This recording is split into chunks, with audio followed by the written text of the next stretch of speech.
الجلسة الثانية بعنوان آليات عقد شراكات فعالة من أجل تحقيق تنمية مستدامة.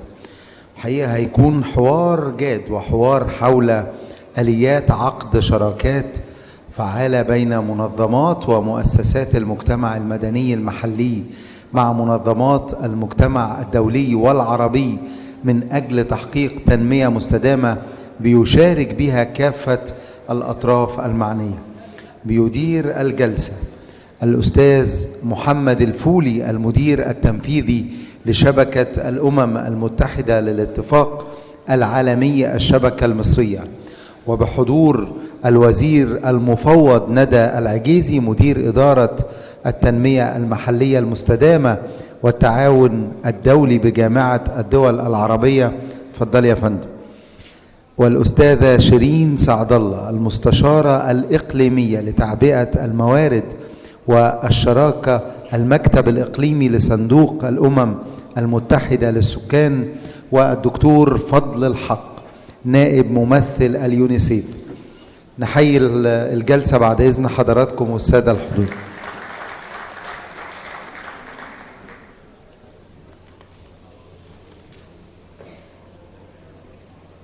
مساء الخير، اهلا وسهلا. واحنا من دواعي الشرف ان احنا بنتعاون النهارده وموجودين علشان تران the discussion related للتوبيك بتاعه البانل building effective partnerships for sustainable development. اسمحوا لي في الاول اشكر الدعوه الكريمه وتواجدنا هنا النهارده ومع القامات اللي موجودة معانا من الريادات في sustainable development, each in his firm. And also please allow me that we will run this panel discussion in English as agreed to. So I'm pretty sure that we will have a very responsive and very solid kind of discussion, highlighting the importance of partnerships to advance the Sustainable Development Goals for the year 2030. Before our start, and I would like to welcome our panelists of today, and let me start quickly introducing them. Joining the Arab League in 1992 with more than 20 years of experience in economic and social development experience at the regional and international level, and heading the Sustainable Development and International Cooperation Department, please help me to welcome Dr. Nada al-Aghizi. As a main practitioner and executive director for the International Development Coordination in the Swedish NGO Foundation of Women Forum to 2005, and from 2005 till the date at the UNFPA, acting with massive experience in terms of resource mobilization and partnerships, the Senior Resource Mobilization and Partnership Advisor, Ma'am Shireen Sadallah. Please help me to welcome Ma'am Shireen. And finally, with a very large scale of experience and career path at the UNICEF since 1991 for over 27 years, and a deputy representative of the UNICEF in Egypt, please help me to welcome Mr. Fazlul Haq.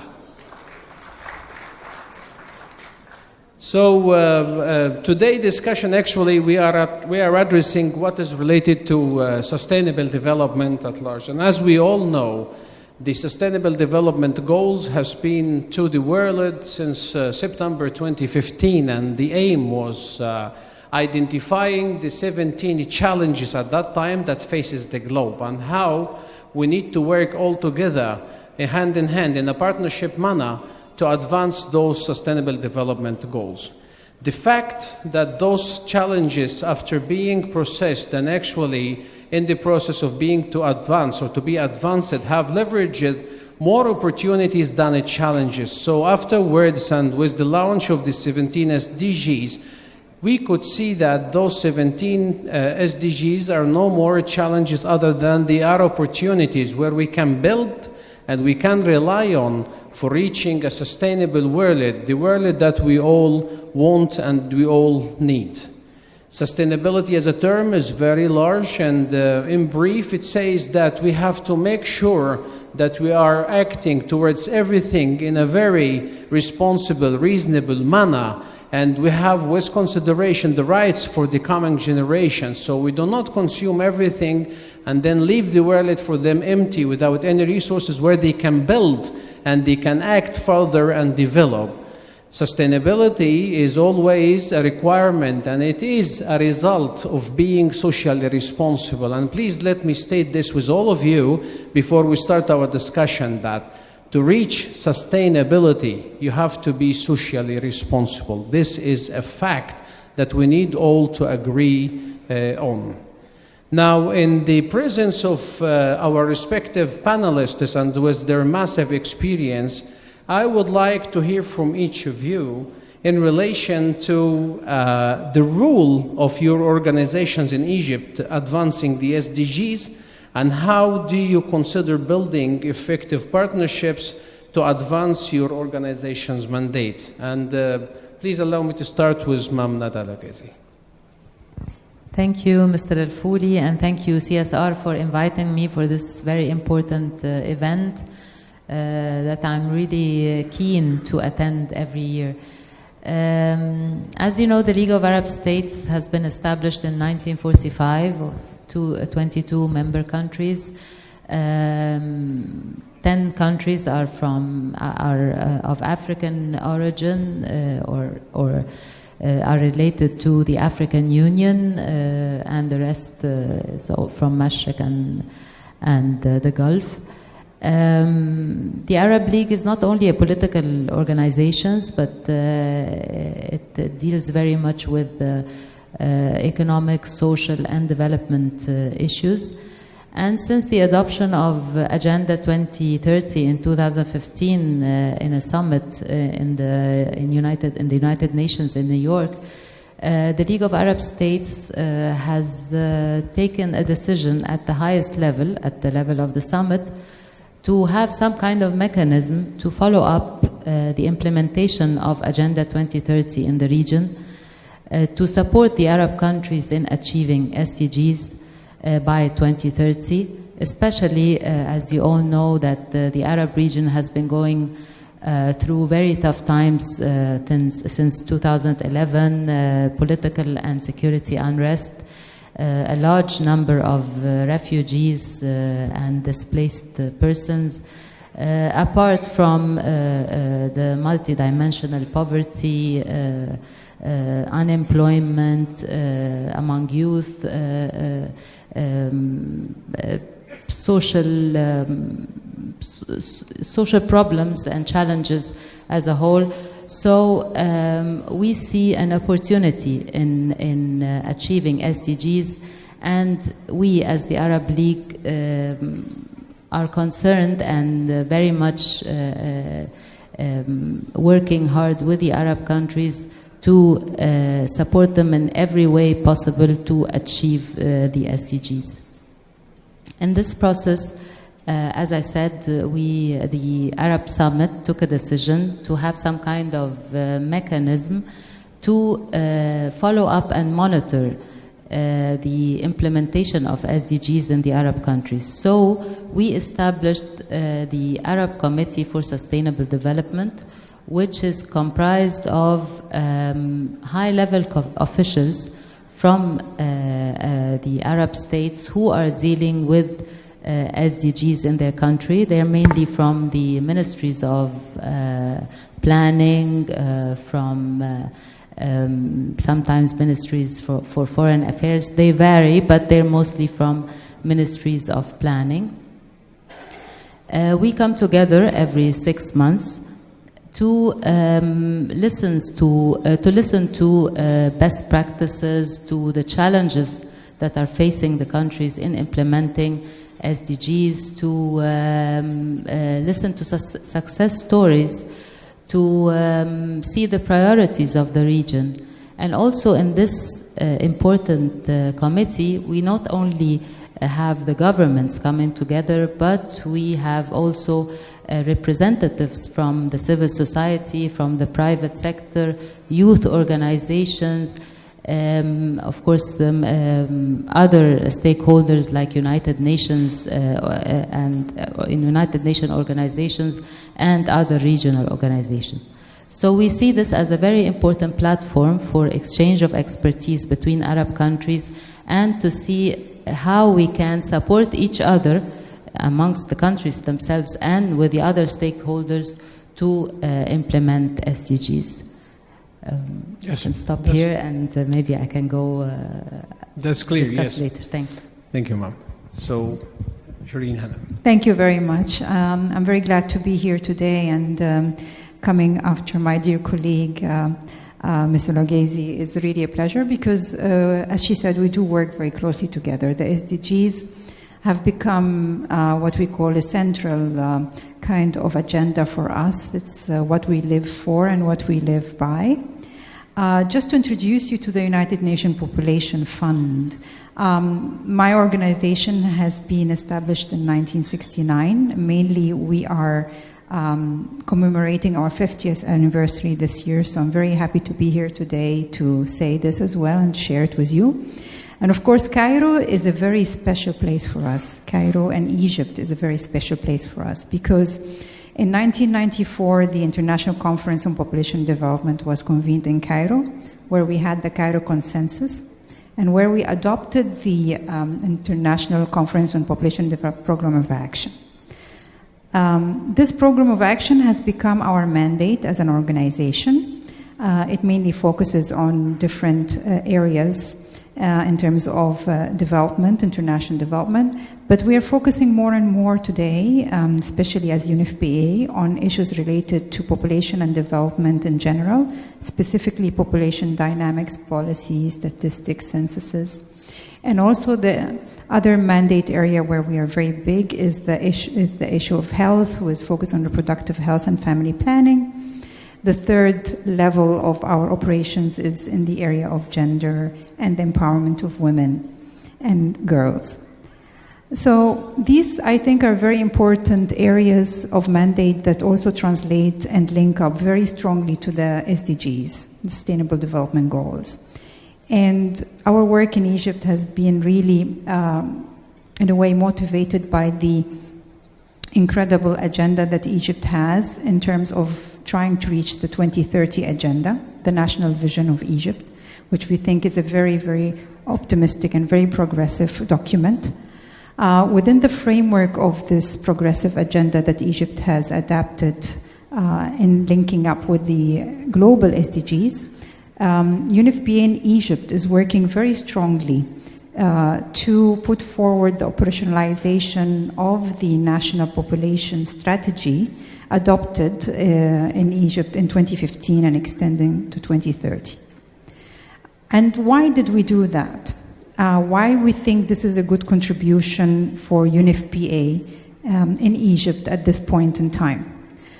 Basically, as you all know, in 2017, the latest census took place where the main results looked at the fact that Egypt has reached population of, at the time, 94.8 million, compared to a population of 72.6 million in the 2006 census. So the growth in population rate is basically 2.5% right now, while our estimates prior to that were 2.04 for the years 1996-2006. Hence, just to not bore you with so many data and numbers, there is a big jump in population growth in Egypt. At the same time, it has exceeded the estimates we had for population growth. And there is also a need for economic development and for sustainable development to take place. To do this, usually there is a very simple formula that population growth should be basically half of the economic growth to give some level of results in terms of sustainability, in terms of development results. This has become a reality for us, trying to look at the possibility of working with Egypt in a very strong and a very, what we call, prolific program for family planning, for looking at population issues and for addressing population dynamics. It's a program that UNFPA is basically implementing with different partners, including the Egyptian government, Ministry of Health, National Population Council, and other very important partners, strategic partners, including the private sector and the League of Arab States as well. One issue that we consider also very important for Egypt, in addition to this implementation of the population strategy, which we think is a very progressive and a very advanced strategy in comparison with other strategies of similar nature in other countries, is the issue of youth. So while you're trying to look at the population dynamics, the population structure, and also the population growth itself vis-a-vis economic development, how to reap the results of economic development, reaching optimal levels of population growth to bring about sustainable development, we're looking at the issue of youth. Egypt is 62% under the age of 29 years. So Egypt is a young nation. It's a very, very potentially, let's say, strong nation with its young people. We're trying to look at the demographic dividend and how to invest in this young potential to bring forward the success of each nation, which basically builds on its youth and its future. And this has been the case that our programs in Egypt have become very prolific in terms of addressing youth issues, leadership, training, skill development, education, and also look at the potential of youth as actors in reaching sustainable development goals. And this has become more and more an issue, not only in Egypt, but also in the Arab region, globally, but we are trying to set an example for this at the level of Egypt. And I have to say we have been very successful so far with the help of the Egyptian government and our very loyal partners who partake in our vision. Thank you. For now, thank Yes. you. Over to you. Mr. Fazlul?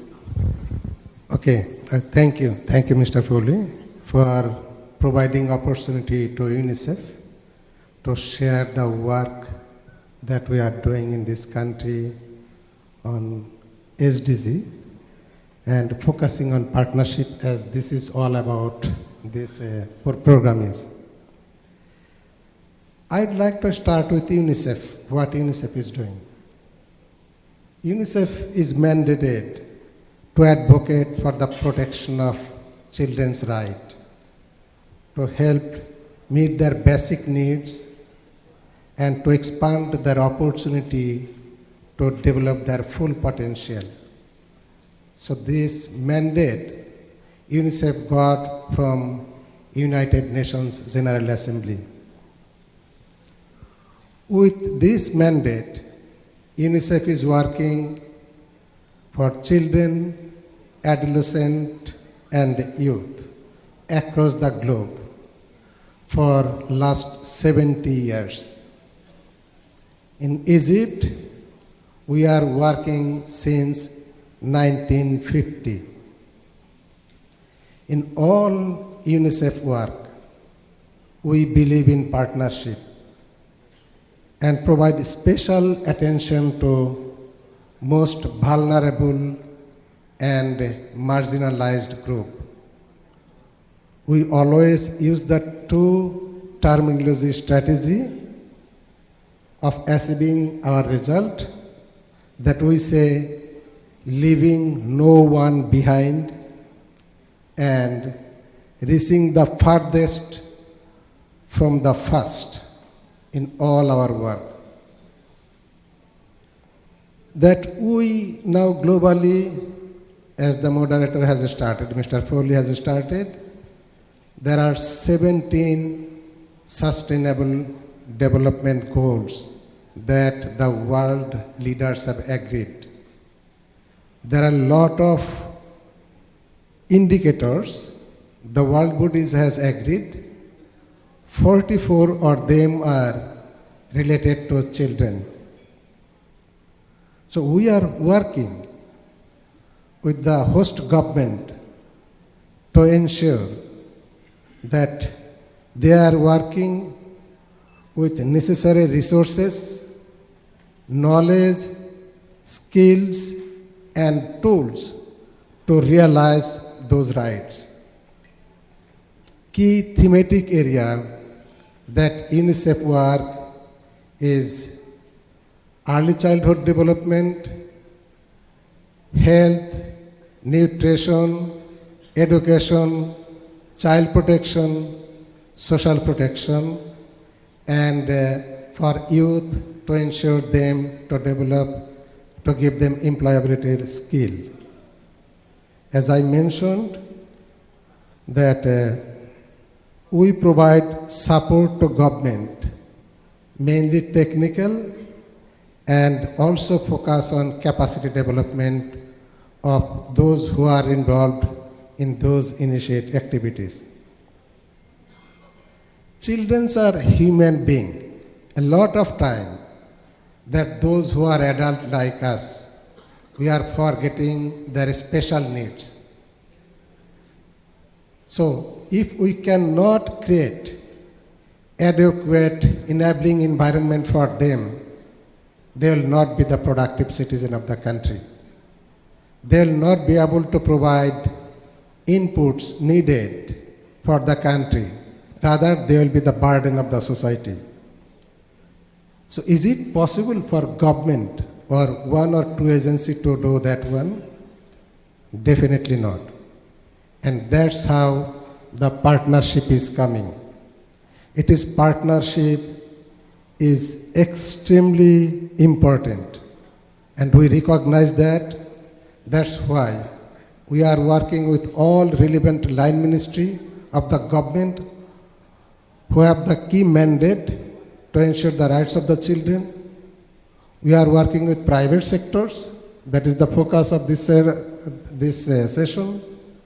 Civil societies, local, international NGOs, academia, UN agencies, international financial institutions like World Bank, faith-based organization in this country, Al-Azhar, Coptic Church, etc. And all those works are focusing on SDG, Sustainable Development Goal. We develop our country program usually for 5 years. The current country program started 2018, will finish until 2022. All our priorities are aligned with SDGs and government priorities. And so we have developed also this program in consultation with all of you who are present here. In terms of partnership, we valued shared partnership. This means that both partners can leverage each others to achieve result. Partnership by nature must be built on mutual strength, assets, and focus. We UNICEF recognize that in this country, private sectors are playing a great role to ensure the rights of the children, adolescents, and youth. We create opportunity for discussion, cooperation, and partnership. For example, early last year, we organized round table surrounding the area of early childhood development. A lot of private sector partners, those who are there, they participated, and we agreed with each other's roles. Second, we also focus on youth. We are working closely with the Ministry of Youth in a program called Meshwari program. The program equips youth with soft skills and that make them employable. I can give 2 examples. We are working with Aramex and Hilton, those who are providing them internship and on-the-job training. Thirdly, We foster a range of diverse and mutually beneficial partnership. I can give some example. I don't know that whether I have time, but at least I should give one or two. Recently, we have signed our agreement with Alliance to raise fund for evidence-based research, data that needed for our country to identify most vulnerable, most deprived community, for government to use those for program planning and policy decision. So this partnership gives Alliance an opportunity to give back some of those that community deserves from them. And also, it is also giving an opportunity for them to use those in their work. I can give another example with Aramex. Aramex was doing wonderful job. They are working with we have a tripartite agreement. These are UNICEF, Aramex, and Chief Prosecutor's Office. They gave training to the children, those who are in conflict with law. So those children are supposed to go in jail. Instead, they got an opportunity to change their lives. Instead of in jail, they learned something, utilizing, and that's how changing their future. It's a lot of work for Aramex and UNICEF, definitely Prosecutor's Office. So I'm just, we have similar example, I'm not taking time. We are working with Unilever. UNICEF Egypt has partnered with Unilever in 2018 through Signal brand. And we reached 850,000 children and 200,000 parents and caregivers with improved knowledge on water, sanitation and hygiene and nutrition practice. And Signal has launched cause-related marketing campaign. I think some of you may be familiar with it. With our Goodwill Ambassador, Doina Samir Ghanem, it focuses on nutrition messages that pass through public service announcement. Also, about Majid Al Foundation, we are working with them, raising fund for early childhood education as well as basic education in the region. And they are raising resources through Carrefour and Vox Cinema. I believe that these are some of the things that we are doing. Thank you once again. I believe I have taken a little long time.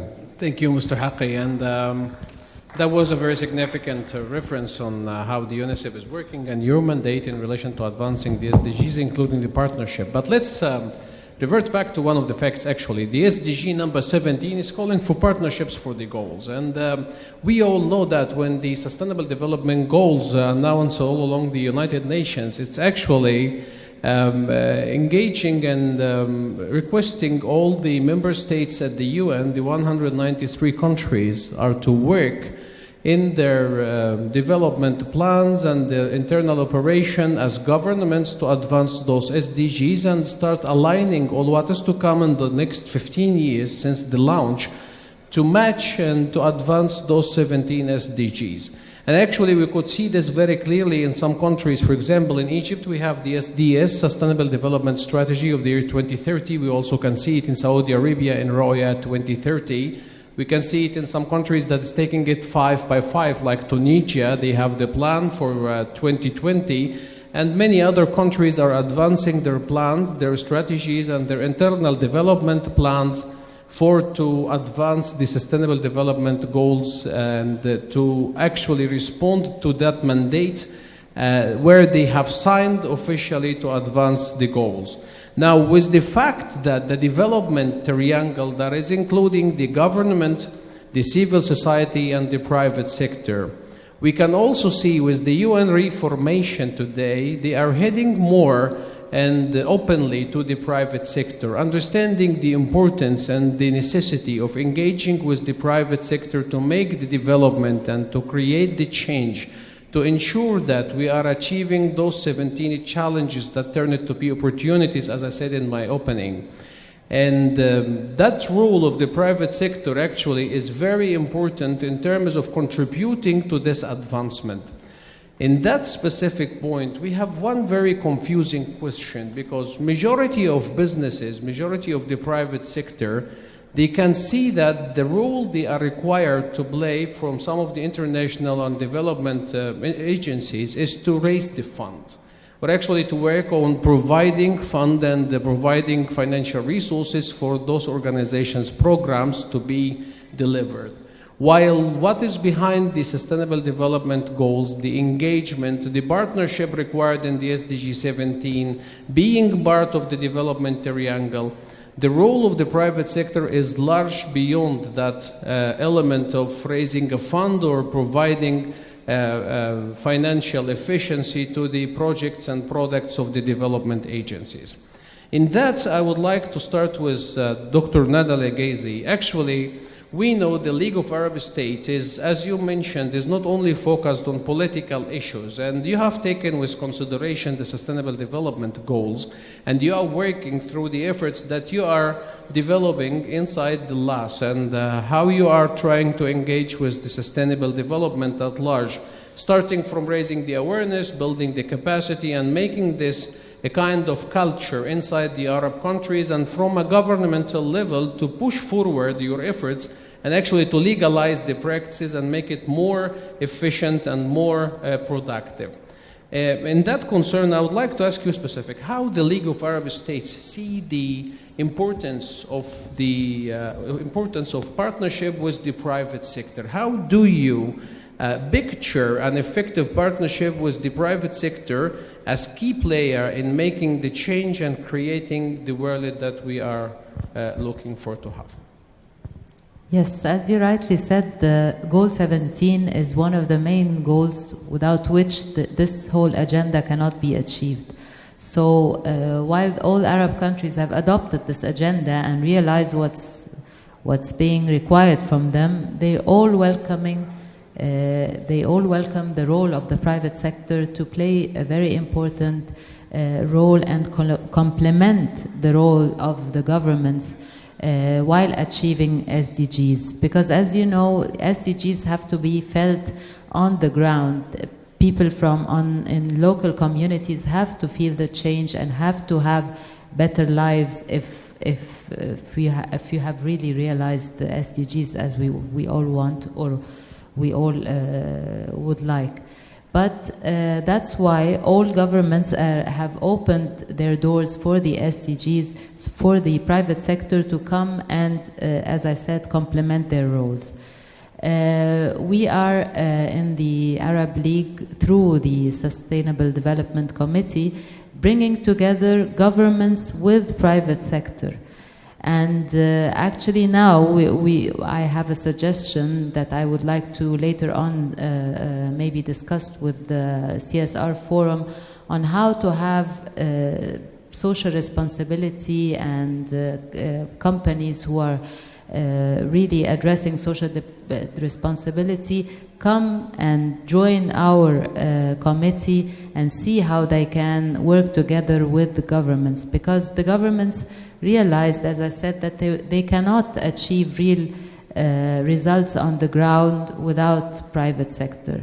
So public-private partnership is a priority for all governments.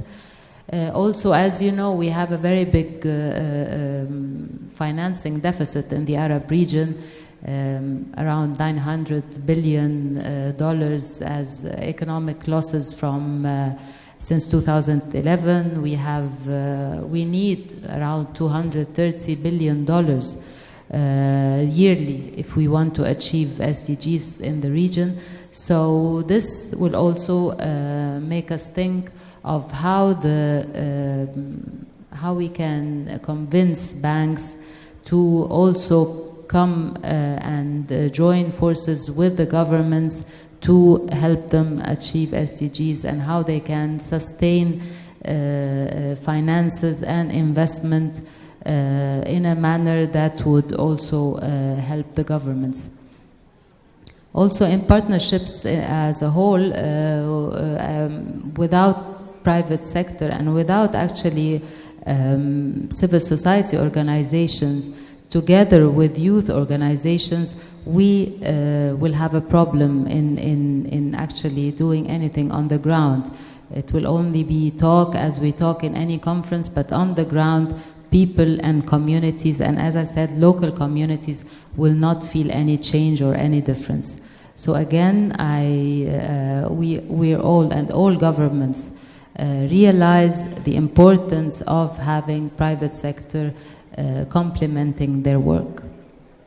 Thank you so much for this insight. And at the same level, I mean, from the same point, Ma'am Shireen, as I just mentioned, I still see that at certain level, the most efficient contribution and the direction towards engagement with the private sector, especially with the international organization like the UN, there is I cannot say a preference or a priority to be given to multinational organization, let's say. I mean, there is always this kind of communication with that level of business practices in the country with those subsidiaries. And we all understand it is a bit easier when it comes to communicate with the private sector that is already having their own strategy and structure, and they have their own pathway of management, which is very clear with governance and so on and so forth. Yet, at the same time, the contribution of the national businesses, the small businesses, I mean, at least the middle businesses or the small medium enterprises and also the large businesses is completely making the difference in development in this country, because those organizations are really engaging with the local context. They are very much reaching the beneficiaries, the people. They have the understanding of the market, and also they are very much willing to contribute and work for advancing the SDGs. Yet it's always, how would they get in partnership? How would they get in partnership with organizations and like the UNFPA? So I would like to ask you, what do you consider as the role to be contributed by the private sector in supporting the sustainable development goals and engaging in an effective, real partnership with the private sector, with the Egyptian private sector? Thank you very much. This is a very big question. I will not give it a big answer. I will give it a small answer. I just want to note that what you just said is very true about the engagement of the private sector already in society, and that there are lots of benefits that are being reaped due to the engagement of the private sector, whether large, medium, or small-scale enterprises. But I just want to say something before I proceed to give a direct answer to your question. I just don't want to talk about partnership as a cliche. Partnership is not a word, it's a deed. And one thing that I want to also say, that with the advent of SDG 17, yes, it's about strengthening and revitalizing partnership to reach the SDGs, but there has been a complete review of what partnership means with the adoption of the SDGs. As basically has been mentioned, we need in the Arab world 30 billion to reach the SDGs per annum, but we need trillions to reach the SDGs globally. So it's not anymore about ODA, it's not anymore about governments carrying all the burdens, it's not anymore about a specific international organization doing its work in isolation. It's a shared responsibility. And this was very much realized since Busan, as you might know, when a global partnership for development was in a way brought forward as a paradigm. So there has been a paradigm shift in terms of how we regard partnership in development. Mainly, it's not anymore the official development assistance. It is basically the role of different actors, state, non-state actors, including civil society and the private sector. In talking about the private sector, it's very important to note that we have been talking today about corporate social responsibility, but it's not only about corporate social responsibility. The private sector is not only responsible, the private sector also derives what we call value. So we're talking today as well about corporate social value. And that is very important to note, that there is a very imminent movement for the last 5 years where many businesses have looked at cooperation with the United Nations through the Global Compact, which I think plays a major role in putting forward campaigns to champion business engagement in SDG attainment, and we thank you for it.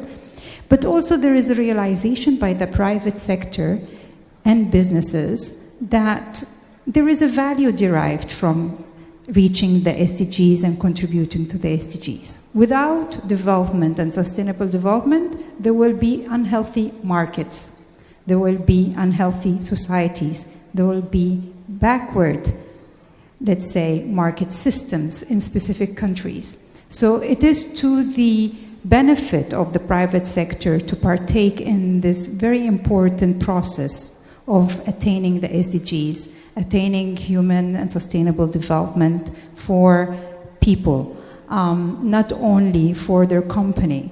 And that's why we see many of these private sector companies, including in Egypt. And I have to say that in Egypt is an example where we see many of the funds and foundations, many CSR conglomerates coming up, and I find it as a very interesting example in the Arab world, in addition to other countries, of course, in the region, in the Gulf, for example.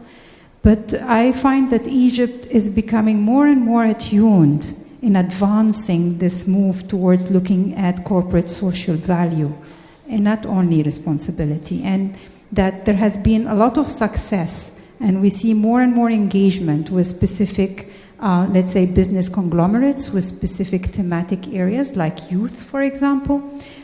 We see engagement in areas also by funds and foundations, and today we listen to Al-Urman and we listen to Yahya Masr.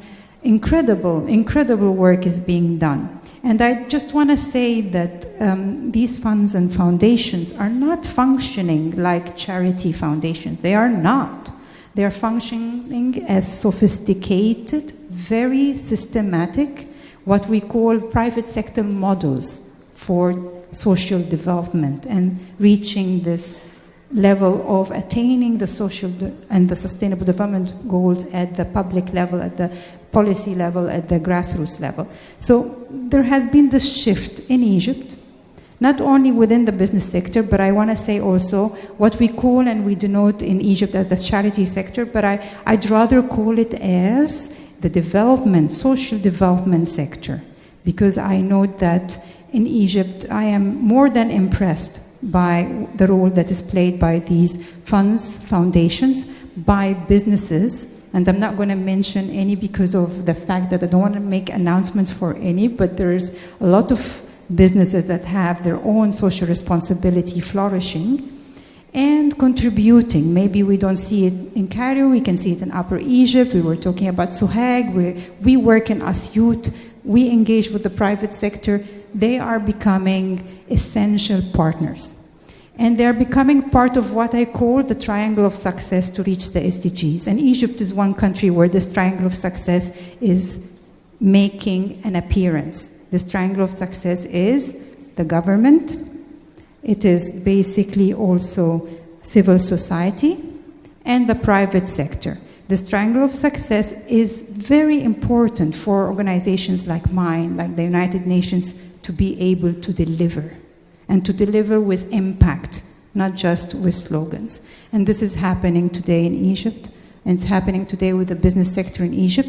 But as I told you, we need, as also United Nations, to facilitate this engagement, to bring about the corporate social value, in addition to underlining the corporate social responsibility.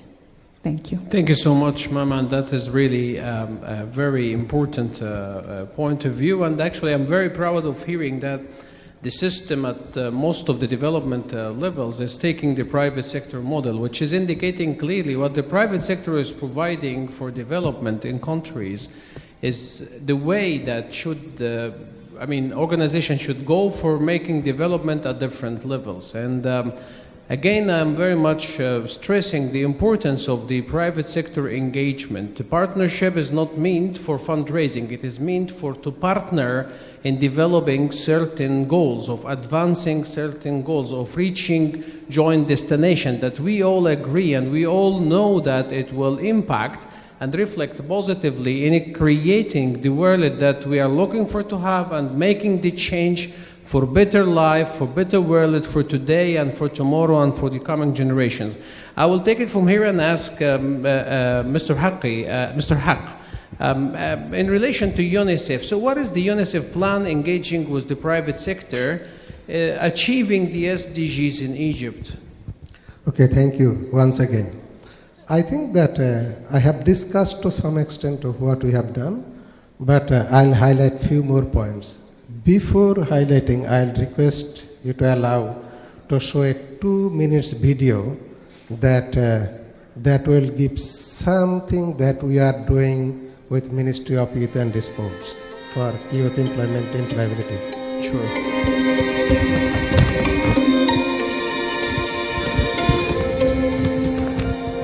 مشواري كان بالنسبة لي يعني حاجة كويسة جدا إن أنا أوصل لفرصة زي أرامكس كتدريب تأهيل لسوق عمل. بدأنا كويس جدا. احنا عرفنا كل الأقسام في الشركة حاجة ونزلنا أرض الواقع واشتغلنا بإيدينا. عرفنا تقريبا يعني إيه حياة عملية. مشواري كانت فرصة ذهبية. من الحاجات اللي قابلتها في حياتي هو توفيق من عند ربنا في الأول.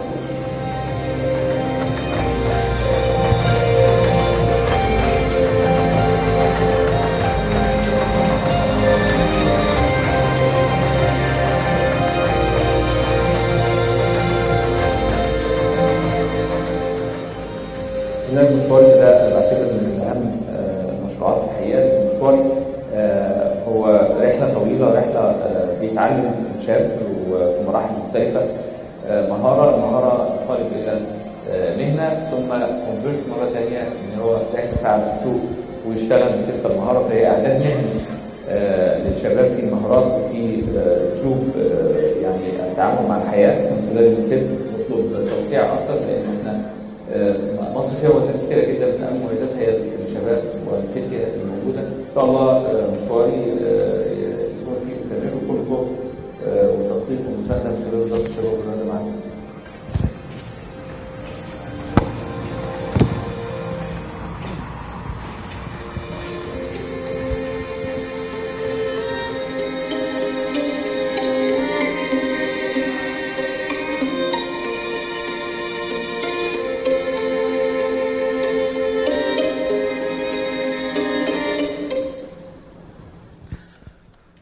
Okay, thank you. I think that the video what we have seen, it says a short, but it has given a message that we are working with private sector, we are working with the Ministry of Youth and Sports and others. In UNICEF, we are working consistently to develop and leverage private sector partnership. Not only focusing on youth, focusing on all the results that we are working. And we are focusing both on financial and non-financial in nature, this partnership is. In UNICEF, we have undertaken extensive market research to identify the potential partner who could contribute for sustainable result for children, focusing on SDG. And we have already, those are guiding us to prepare a broad plan for the country. We are now also thinking, based on that market research, to form coalition of private sectors around the key thematic area of UNICEF works and also geographical focus. So we have, as I have mentioned, that our focus is to involve private sector in core programmatic work. One example I have given that last year we have done roundtable. I'm not, instead of giving new example, I'm saying that on ECD, and in ECD we involved all the private sector, and then we came up with partnership development. One example is we have established partnership with Nehdat Masr. And what we did, they are developing their books, and we ensured that there is a message in the books coming for children and their parents, focusing on nutrition.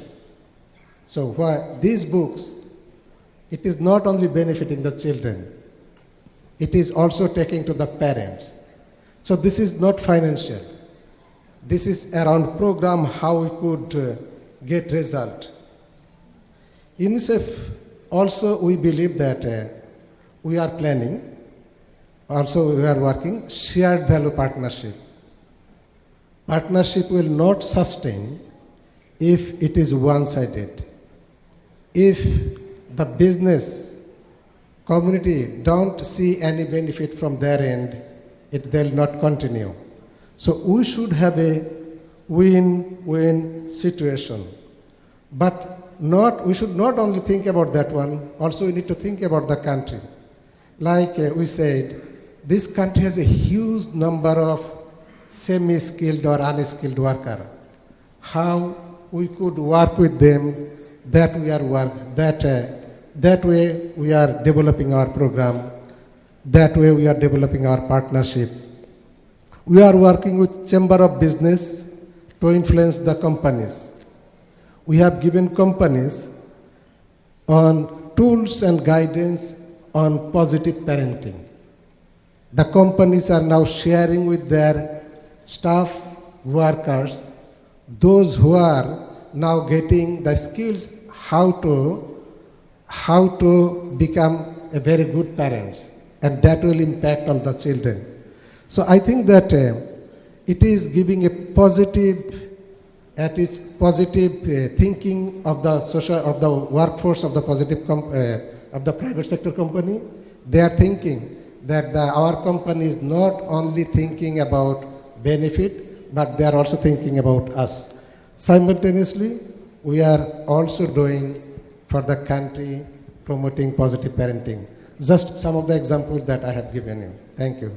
Thank you so much. And actually, I would have loved to continue this discussion, and we can take it to further angles, and we can discuss and leverage more. But for the sake of time, and we only have 8 minutes, we are very much committed to be precise. And I would love to give the floor now to our respective audience. If you have any question to be raised, I would just ask your kindness to address the question very precise, specifically short, to the name of our panelists, so they can give a direct answer. And also, on the other hand, for our respective panelists, we just need to answer the questions in brief as we can, so we do not exceed the time enabled to us for this panel. So, is there any question here we can receive?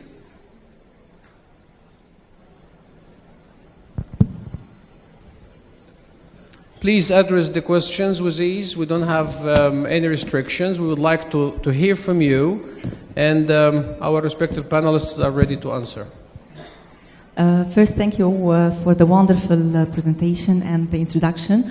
It was very informative. I have a question for Dr. Shireen. As we can all feel that the private sector is somehow mature towards the understanding of the corporate social responsibility and the role in the society. I would like to know how you select your partners. Do you have a certain criteria in selecting? Do you have any constraints? And the second question is how you guarantee that this partnership can fulfill and achieve the SDGs. Thank you very much. I'm sorry, Doctor. Is there any question here on the floor? بعد إذنك. Still we have. So, Dr. Shireen, please, you can come across the answer. Thank you. It's a brilliant question and very much hits at how we work as United Nations. Actually, we are also complicated and we need to simplify our systems. We do have a very strong system of due diligence process in which we pre-screen any private sector partner. And then after pre-screening, this private sector partnering and seeing that they have no track record that's negative, we proceed to do something called due diligence in addition to that, where we try to find also the history and do a kind of visibility study for the partner in terms of their role as a, let's say, development contributor, how they have contributed to corporate social responsibility, etc., and to make sure that there is no negative background in the history of that partner or private sector. For example, we don't work as United Nations with tobacco companies for obvious reasons, the fact that they produce something that threatens health. And we have strict rules also working with extractive industries, but now these rules have become more and more, let's say, flexible. If they go through the due diligence and it's a positive due diligence, then okay. But for environmental reasons, historically, this was also the case. So it's a very intense process that I personally think, as United Nations, we're working to simplify. And there is right now in New York, at the level of the Secretariat of the United Nations, and then within the UN reform process, a group that is looking at unifying the principles and the criteria for due diligence by the UN altogether. Because right now we each have, as UNICEF, as UNFPA, as UNDP, different rules and criteria. So we're trying to bring into one due diligence process with a standard, basically a framework. How do we know they can fulfill the SDGs? Basically, in doing this due diligence, we always try to see how the private sector partner is embedded in terms of social development and contribution to social development. So there has to be a common ground. So many times you find us partnering with certain specific companies that cater to youth or want to work with youth. So our mandate is focused on youth, so we have this kind of what I call natural attraction. So there is a natural attraction that takes place between us and specific multinational, specific even, let's say, medium and small scale businesses. And right now we're trying to look at working with all types and all sizes of businesses, not specifically bigger or smaller, but all types, because there is an awareness by many businesses that they want to contribute to the SDGs. Many times we do provide a way to show them how they would contribute to the SDGs. So this is another complementarity where we come together. Thank you so much, ma'am. And then actually let me add to you that the way forward to engage with the UN system or international development agencies is what we call the UN Global Compact, because this is where you form a strategy, where you work responsibly, and where you have the strategic framework that makes your mission and your job easier engaging with the United Nations. That is why there is the UN Global Compact in the world today. I think because I don't want to be blamed for the time, so we still have an opportunity to receive at least one more question. So please, sir. Yes, please. Thanks for all, especially for my friend Shireen. I have one question. Is some of the academic researches for the impact of the sustainability and the financial performance for the firms, it's indicate that this impact is going to be negative between sustainability and the firm's performance. I want to know what is the reasons for this result? Sure. Ma'am, if you would allow me, I mean, I think that's a bit technical, detailed question in a certain findings. And, you know, because of the time constraint, maybe Shireen Hanem will be available just right after the panel, so we can run some further discussion on that, if you would allow me. So there is one last question here. Mademoiselle, if you just someone to carry the mic to her, please.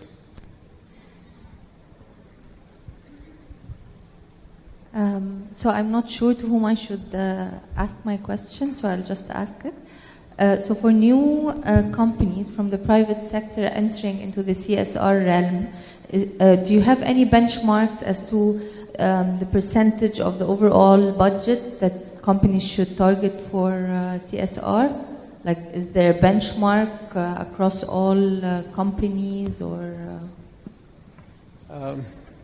It's for me. No, actually, I mean, yeah, I mean, that's again, it's not a fixed track. There is nothing that is like a benchmark you need to follow. It depends on the structured sector, what you're planning to have, and it's all reverting back to the system and how you manage your business internally. So again, that is indicating the fact that this is where you have to find your way to the Global Compact, where you will find lots of directions and leads to make you be able to identify even your budget for the CSR inside your organization. Thank you so much for the great listening and for your contribution and for your being here. A special thanking for our dearest and respectable panelists, Dr. Nada Al-Aghazi, Imam Shireen, and Mr. Haq, and thank you all for this very informative and productive session, and thank you for hosting us here today. Thank you. شكرا لحضرتك كمان الأستاذ محمد الفولي المدير التنفيذي لشبكة الأمم المتحدة للاتفاق العالمي الشبكة المصرية. أنا هستأذن حضراتكم، هنفضل زي ما احنا عشان في تكريم من الأستاذ حسن مصطفى لحضراتكم، فيعني هنفضل على الستيج زي ما احنا. تكريم الأستاذ محمد الفولي المدير التنفيذي لشبكة الأمم المتحدة للاتفاق العالمي الشبكة المصرية.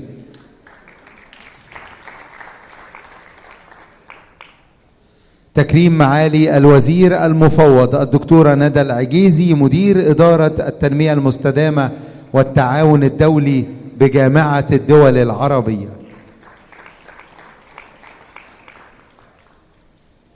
تكريم الأستاذة شيرين سعد الله المستشارة الإقليمية لتعبئة الموارد والشراكة المكتب الإقليمي لصندوق الأمم المتحدة للسكان.